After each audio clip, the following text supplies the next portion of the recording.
नमस्कार साथियों, स्वागत है आप सभी का।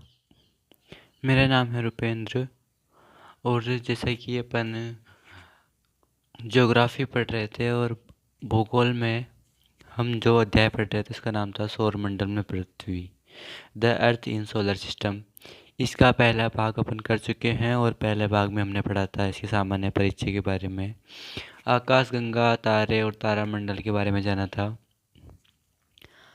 आज की इस वीडियो के माध्यम से हम जानने वाले हैं सूर्य, फिर हम जानेंगे सौरमंडल के बारे में एवं फिर हम अंत में जानेंगे ग्रह एवं उपग्रह।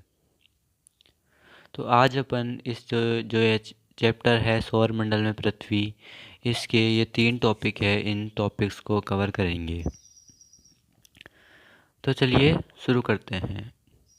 हम तारामंडल तक पढ़ चुके थे, अब हम जानेंगे सूर्य के बारे में।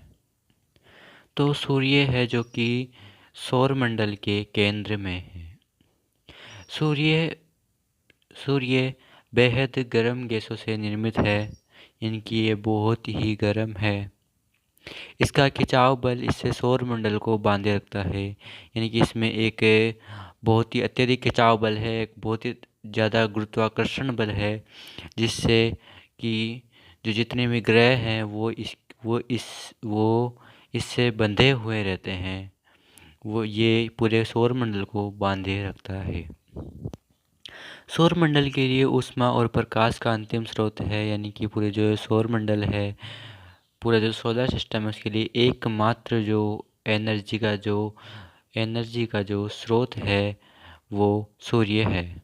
जो एकमात्र जो सोर्स है एनर्जी का, हीट एंड लाइट का, वो सूर्य ही है।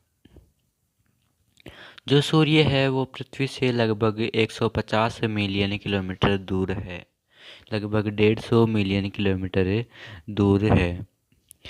ये लगभग यहाँ पे अभी ये हमने पढ़ा कि यहाँ पे लगभग 150 मिलियन किलोमीटर दूर है। यहाँ पे लगभग इसलिए दिया हुआ है क्योंकि ये पृथ्वी और सूर्य के बीच की दूरी घटती बढ़ती रहती है। एक समय यह दूरी 147 मिलियन किलोमीटर तक आ जाती है, तो कभी कभी यह दूरी 152 मिलियन किलोमीटर तक पहुँच जाती है, इसलिए लगभग 150 मिलियन किलोमीटर दूर है। सूर्य पूर्व से पश्चिम की ओर घूमता है। यहाँ दोस्तों अब आपके मन में सवाल होगा कि सूर्य तो एक ही जगह पर रहता है और पृथ्वी सूर्य के चारों ओर चक्कर लगाती है।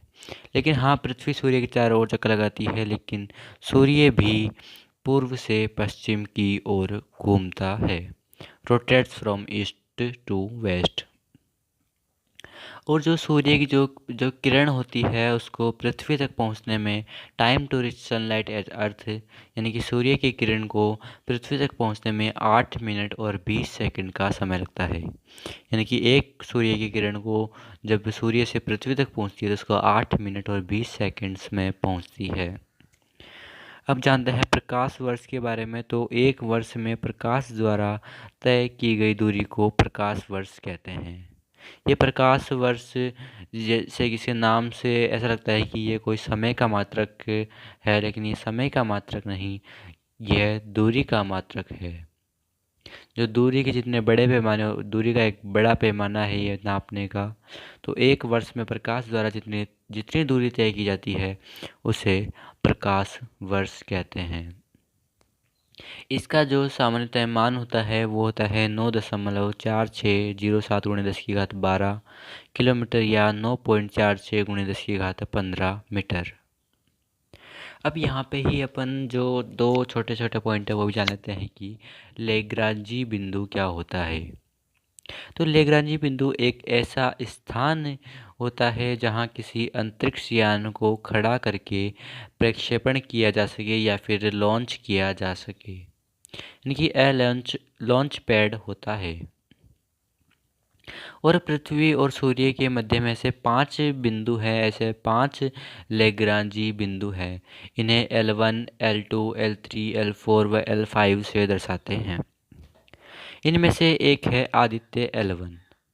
ये आदित्य L1 है जो कि एक जो है सूर्य के अध्ययन के लिए जो भारतीय जो अंतरिक्ष एजेंसी है वो सूर्य के अध्ययन को समर्पित इसरो का प्रथम वैज्ञानिक अंतरिक्ष मिशन है आदित्य-L1। तो जो सूर्य का एक पार्ट होता है कोरोना, तो उस कोरोना के अध्ययन के लिए जो भारतीय जो वैज्ञानिक एजेंसी है इसरो, उस उसका यह एक मिशन है आदित्य-L1, और इसे लैग्रांज बिंदु L1 के आसपास प्रविष्ट किया जाएगा।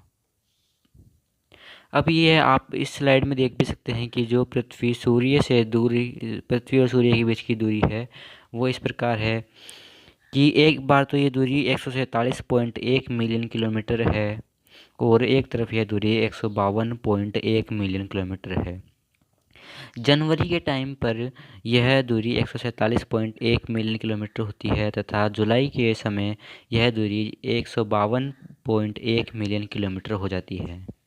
क्योंकि जनवरी के टाइम पर पृथ्वी और सूर्य एक दूसरे के नज़दीक होते हैं और इसे ही उपसौर कहते हैं, तथा जुलाई के समय में लगभग 3 या 4 जुलाई को पृथ्वी व सूर्य एक दूसरे से अत्यधिक दूर होते हैं और इसे अपसौर कहते हैं। यानी कि जब जब पृथ्वी और सूर्य एक दूसरे के नज़दीक होते हैं तो उसे उपसौर कहते हैं, तथा जब पृथ्वी और सूर्य जब एक दूसरे से बहुत दूर होते हैं तो उसे अपसौर कहते हैं। इंग्लिश में जब नज़दीक होते हैं उसे पेरीहेलियन कहते हैं, और जब दूर होते हैं उसे अपेहेलियन कहते हैं। उपसौर लगभग 3 या 4 जनवरी को होता है, तथा जो अपसौर होता है वो लगभग 3 या 4 जुलाई को होता है। अभी आप यहाँ पे इस वाली स्लाइड में देख सकते हैं कि जो यहाँ पे इस चित्र के माध्यम से देख सकते हैं कि जो ये लैग्रांज बिंदु है वो पृथ्वी और सूर्य के मध्य 5 है। जो एक आप यहाँ पे देख सकते हैं जो L1, L2, L3, L4 व L5 है जो लैग्रांज बिंदु है, और यहाँ पे पृथ्वी और सूर्य भी है। एक तो पृथ्वी और सूर्य के बीच में है, एक सूर्य से दूर और पृथ्वी के पास है, व एक सूर्य से पास व पृथ्वी से दूर है। वह 2 है जो L4 व L5 60 डिग्री के कोण पर है। और जो L1 जो पॉइंट है वो कहाँ पे है, तो वो है where satellite will face equal gravitation force from both sun and earth. यानी कि ये L1 पॉइंट है वो वहाँ पर है जहाँ पर सूर्य से और पृथ्वी से जो समान गुरुत्वाकर्षण बल लगता है जिस स्थान पर, वहाँ पर L1 पॉइंट है। वहाँ पर L1 पॉइंट है, और यहाँ पे ये आदित्य-L1 जो कि फर्स्ट इंडियन मिशन है, जो कि first Indian mission to study the sun, जो सूर्य के अध्ययन के लिए जो प्रथम भारतीय मिशन है, उसके बारे में भी लिखा हुआ है, आप इसे भी पढ़ सकते हैं। तो चलिए अब अपन जो अगला जो अपना टॉपिक है उसकी तरफ बढ़ते हैं, और वो है सौर मंडल। हम सूर्य के बारे में अध्ययन कर चुके हैं और अब हमारा टॉपिक है सौर मंडल। अब हम सौर मंडल के बारे में जानेंगे।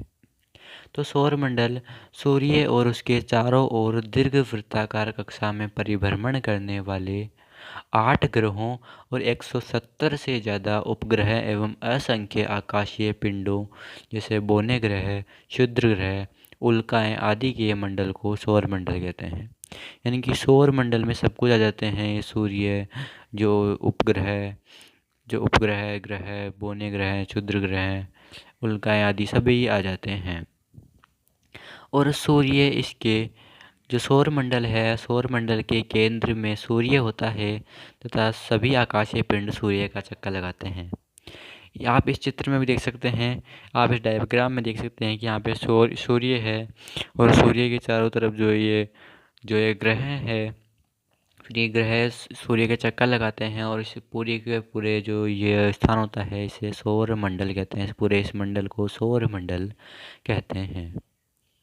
और सूर्य का गुरुत्वाकर्षण बल सौर मंडल का प्रमुख आकर्षण बल है। यानी कि जो सूर्य में जो ग्रेविटेशन फोर्स है वो ही जितने भी ग्रह हैं, उपग्रह हैं, जो आकाशीय पिंड है, उन सबको अपने अपने गुरुत्वाकर्षण बल द्वारा बांधे रखता है। और जो अब आपके मन में सवाल होगा कि सूर्य का द्रव्यमान क्या है, सूर्य का वजन क्या है। तो जो जितना भी जो ये सौर मंडल का जो ये द्रव्यमान है उसका 99.8% द्रव्यमान सूर्य में निहित है। यानी कि आप अंदाज़ा लगा सकते हैं कि सूर्य कितना भारी है। जो पृथ्वी है, ये जो जितने भी जो ग्रह हैं, जितने भी आकाशीय पिंड हैं, वो सबके सब मिला के मात्र 0.2% द्रव्यमान है उनका, और सूर्य का द्रव्यमान 99.8% है, 99.8% है। अब आप जो अगला इस डायग्राम है इसके माध्यम से आप समझ सकते हैं जो ग्रहों की स्थिति।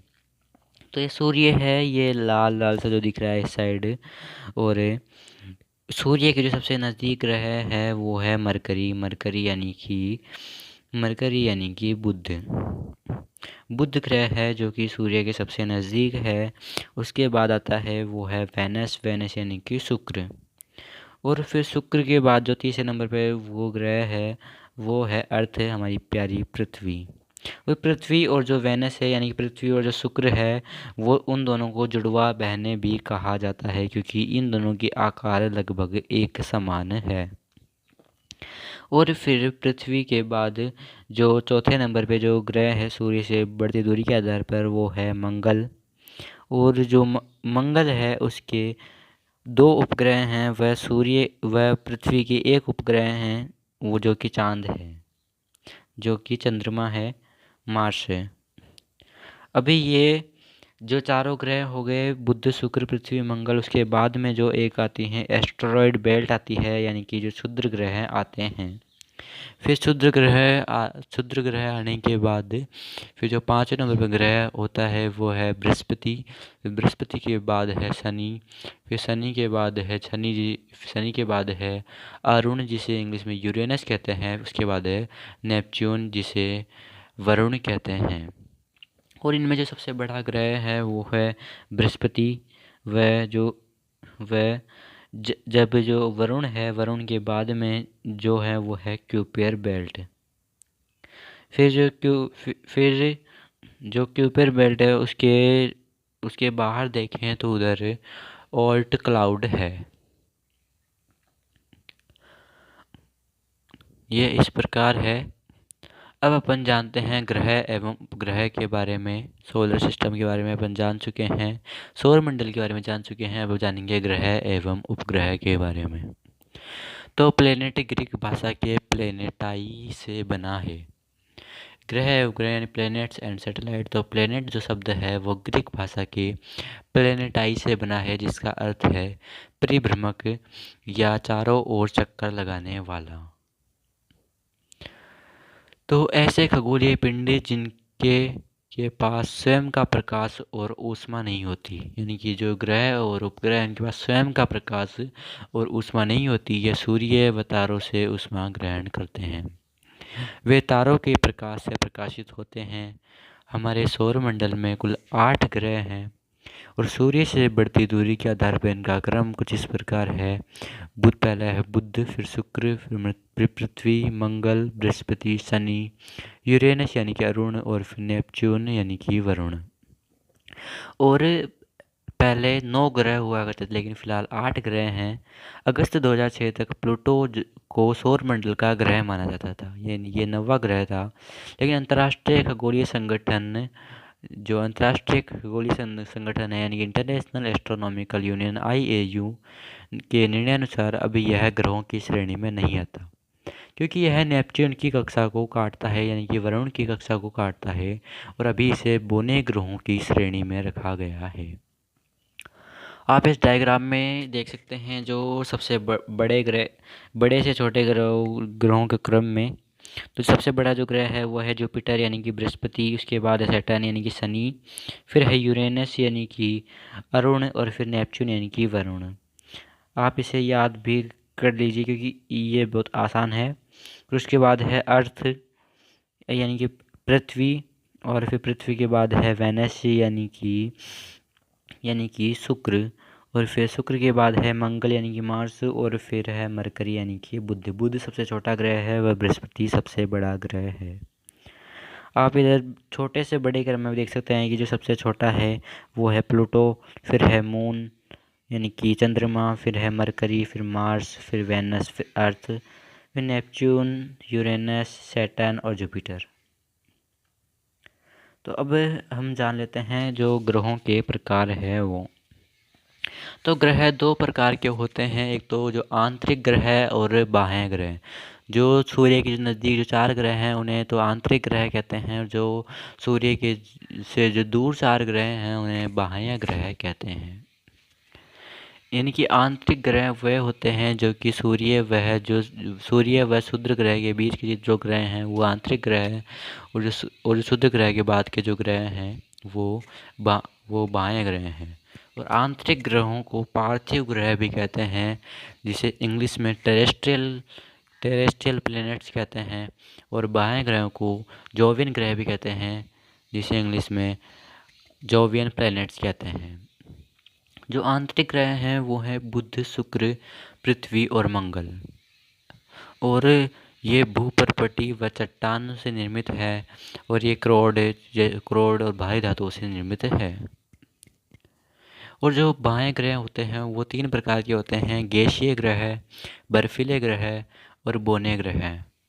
जो गैसीय ग्रह हैं वो 2 है, बृहस्पति और शनि, और जो बर्फीले ग्रह हैं वो है अरुण और वरुण, और जो बौने ग्रह हैं वो है प्लूटो, मैकमैक और एरिस। अब थोड़ा सा जान लेते हैं कि जो ये अंतर्राष्ट्रीय खगोलीय संघ था IAU इंटरनेशनल एस्ट्रोनॉमिकल यूनियन ने ग्रह की क्या परिभाषा दी, जिसके अनुसार जो प्लूटो जो ग्रह था उसको ग्रह न मानकर बौने ग्रह की श्रेणी में क्यों रखा गया। आपके मन में सवाल होगा कि प्लूटो को ग्रह क्यों नहीं रखा गया, उसको बौने ग्रह की श्रेणी में क्यों रखा गया। तो जो अंतर्राष्ट्रीय खगोलीय संघ था उसने ग्रह की 3 परिभाषाएं दी, और उसने कहा कि जो भी ग्रह इन तीनों परिभाषाओं का पालन करेगा, इन तीनों कथनों का पालन करेगा, उसे ग्रह माना जाएगा, वह जो इन कथनों का पालन नहीं करेगा उसे ग्रह नहीं माना जाएगा। जो शर्तें थी ग्रह होने की वो थी कि पहली थी सूर्य के चारों ओर परिक्रमा करता हो, यानी कि सूर्य के चारों ओर चक्कर काटता हो। तो दूसरी जो थी वो थी एक गोल आकार ग्रहण करने हेतु पर्याप्त मात्रा में द्रव्यमान हो, यानी कि उसका एक गोल आकार हो। जो तीसरी थी वो थी अपने कक्षा का प्रमुख गुरुत्वाकर्षण पिंड हो, अर्थात सदैव अपने कक्षा में रहे, इनकी सदैव अपनी कक्षा में ही चक्कर काटता रहे। तो जो प्लूटो ग्रह था वो पहली शर्त थी उसमें पास हुआ, यानी कि वो सूर्य के चारों ओर परिक्रमा करता था। और जो दूसरा है वो है कि दूसरी जो शर्त थी कि एक गोल आकार ग्रहण करने हेतु पर्याप्त मात्रा में द्रव्यमान हो। तो प्लूटो का गोल आकार भी था और पर्याप्त द्रव्यमान भी था। लेकिन जो तीसरी शर्त थी कि अपनी कक्षा का प्रमुख गुरुत्वाकर्षण पिंड होता सदैव अपनी कक्षा में रहे, लेकिन यह इस प्लूटो जो ग्रह था वह इस कथन को नहीं मानता था। वह जो नेपच्यून है, वरुण है, उसकी कक्षा को काटता था, उसके जो पथ था उसको काटता था, इसलिए इसे ग्रहों की श्रेणी से हटा दिया गया, वह बौने ग्रहों की श्रेणी में डाल दिया गया। और जो बौने ग्रह हैं उनके उदाहरण है सीरिस, प्लूटो, ह्यूमेया, मैकमैक और एरिस। जो प्लूटो है वो एक NIC dwarf planet in the Kuiper belt, वो एक बर्फीला बौना ग्रह है क्यूपर बेल्ट में, और दूसरा सबसे बड़ा बौना ग्रह है। जो सबसे बड़ा बौना ग्रह है वो है एरिस, लेकिन जो सेकंड बौना ग्रह है वो है प्लूटो। और जो प्लूटो की जो खोज करता थे वो थे क्लाइड टॉम्बो, जिन्होंने 1930 में प्लूटो को खोजा था। In 2006, during their 26th General Assembly, that definition excluded Pluto and reclassified it as a dwarf planet। यानी कि अगस्त 2006 में प्लूटो को ग्रहों की श्रेणी से हटा दिया गया और जो बौने ग्रह थी, ड्वार्फ प्लैनेट थे, उनकी श्रेणी में डाल दिया गया। तो चलिए अब आगे बढ़ते हैं। अब जानते हैं जो घूर्णन और परिक्रमण के बारे में, क्योंकि जब अपन आगे ज्योग्राफी पढ़ेंगे तो ये दोनों जो टॉपिक तो ये दोनों जो शब्द हैं हमें बहुत काम आने वाले हैं, तो इनके बारे में जान लेते हैं। आप इस चित्र में देख सकते हैं कि जो ये पहला जो डायग्राम है वो है घूर्णन का, यानी कि अपने ही अक्ष पर घूर्णन करे। और जो दूसरा वाला जो वो है डायग्राम वो है परिक्रमण का, यानी कि रोटेशन और रिवोल्यूशन। घूर्णन में क्या होता है कि किसी पिंड का अपनी धुरी पर घूमना घूर्णन कहलाता है, और सूर्य के चारों ओर की गति को परिक्रमण कहते हैं। पृथ्वी का घूर्णन समय 23 घंटे और 56 मिनट है, और परिक्रमण का समय 365.24 यानी कि लगभग 365 दिन है। इसको कैसे याद करें, तो घूमती पृथ्वी की ओर अपनी धुरी पर घूमती है तो छोटा शब्द है घूर्णन, उससे याद कर सकते हैं। और क्योंकि सूर्य के चक्कर काटना एक बड़ी बात है, वो एक बहुत बड़ा पथ है, तो इसे परिक्रमण बड़ा शब्द है, इसलिए इसको ऐसे याद कर सकते हैं। अब एक जो सारणी दी गई है, इसमें जो सभी ग्रह हैं उनके घूर्णन का समय, परिक्रमण का समय, और जो फैक्ट्स है उनके बारे में तथ्य हैं उनके वो बताए गए हैं। लेकिन क्या इस पूरी सारणी को याद करना ज़रूरी है? तो ऐसा नहीं है कि आपको इस पूरी सारणी को याद करना ज़रूरी है। जो ये हाइलाइटेड जो शब्द हैं, हाइलाइटेड जो वर्ड्स हैं, इनको याद करना ज़रूरी है। तो जो बुध जो ग्रह है वो 58.8 दिन में घूर्णन करता है। वह 88 दिनों में सूर्य के परिक्रमण करता है। तो ये याद रखना ज़रूरी है क्योंकि बुध सबसे कम समय में सूर्य के परिक्रमा करता है और वो 88 दिनों में करता है। जो वीनस है वो यानी कि जो शुक्र है वो 243.7 दिन यानी कि लगभग 244 दिनों में घूर्णन करता है, जो कि सर्वाधिक है, और 224.7 दिनों में परिक्रमण करता है। अब यहाँ पे ये एकमात्र ऐसा ग्रह है जो कि परिक्रमण से ज़्यादा समय घूर्णन में लेता है, यानी कि 224 से ज़्यादा 243, इसलिए ये एकमात्र ग्रह है जो कि परिक्रमण से ज़्यादा समय घूर्णन में लेता है। इसलिए इसको याद कर लें कि ये 243.7 दिनों में घूर्णन करता है। उसके बारे में जो तथ्य है वो है कि शुक्र को पृथ्वी का जुड़वा माना जाता है, ये मैं बता चुका हूँ, क्योंकि इसका आकार पृथ्वी से बहुत मिलता जुलता है। शुक्र ग्रह अत्यंत चमकीला होने के कारण इसे भोर का तारा भी कहते हैं। और फिर है पृथ्वी, तो पृथ्वी के बारे में जानेंगे। तो पृथ्वी का घूर्णन समय है 23 घंटे और 56 मिनट, और जो परिक्रमण का जो समय है वो है 365.24 दिन। फिर है मंगल, और जो मंगल है, मंगल का जो घूर्णन समय है वो है 24.623 घंटे और 686.98 दिन है इसका परिक्रमण। फिर है बृहस्पति, बृहस्पति का जो घूर्णन है वो है 9.55 घंटे, 9.55 घंटे यानी कि लगभग 10 घंटे, जो कि सबसे कम है। और जो परिक्रमण का जो समय है वो है 11.86 वर्ष यानी कि लगभग 12 वर्ष। 9.55 घंटे यानी कि लगभग 10 घंटे, तो ये इसका घूर्णन है और यह सबसे कम समय है। यानी कि घूर्णन में जिस ग्रह को सबसे कम समय लगता है वो है बृहस्पति, ये याद करने की ज़रूरत है। फिर है ये जो तथ्य है वह है कि नेपच्यून, बृहस्पति, शनि और यूरेनस के चारों ओर चल रहे हैं। ये बेल्ट असंख्य छोटे छोटे पिंडों से बना है। फिर है शनि, और शनि का जो घूर्णन समय है वो है 10.32 घंटे। फिर है परिक्रमण का जो समय है लगभग 30 वर्ष। यूरेनस, यूरेनस की जो घूर्णन का जो समय है वो है लगभग 17 घंटे, और परिक्रमण का समय है लगभग 84 वर्ष। और जो वरुण है, वरुण यानी कि नेपच्यून का जो घूर्णन का समय है वो है 16 घंटे, और जो परिक्रमण का समय है वो है 164 यानी कि 164.79 वर्ष यानी कि लगभग 165 वर्ष। ये भी याद करने की ज़रूरत है क्योंकि ये सबसे अधिक समय में परिक्रमण करता है वरुण सूर्य के, जो है लगभग 165 वर्ष। और जो ये बाहरी जितने भी जो ग्रह हैं इनके चारों ओर छल्ले हैं, जैसे कि इस तथ्य में लिखा हुआ था। कुछ इस प्रकार चित्र के अनुसार ये जुपिटर है। जुपिटर के जो चारों ओर जो छल्ले हैं बृहस्पति के, जैसे शनि के हैं जो अरुण वरुण दोनों के जो चारों तरफ जो छल्ले हैं, जो चारों एक तरफ एक रिंग बनी हुई है।